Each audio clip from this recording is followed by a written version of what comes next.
All right, they're asking us to write each sentence as a conditional. What we need to do is we need to identify the hypothesis and the conclusion. So the hypothesis is that 3x minus 7 equals 14. Okay, so we could say if 3x minus 7 equals 14, and that conclusion is the then part, which says implies this, okay? So we could say then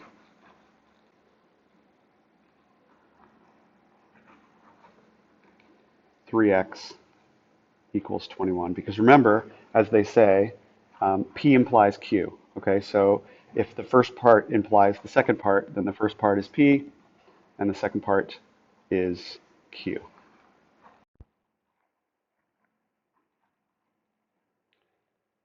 Okay, now second problem, number 11, a counterexample shows that a conjecture is false. So what's the hypothesis? Is that um, if we have a counterexample, okay, then the conclusion is that because it's a counterexample, the conjecture is false. So how do we write that? We would write that if an example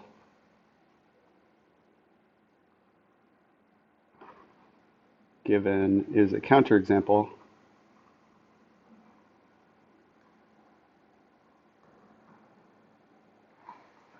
sorry, I'm running out of space here, then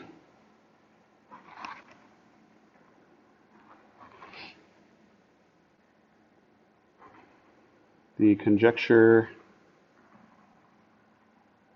is false because counterexamples imply that the conjecture is false.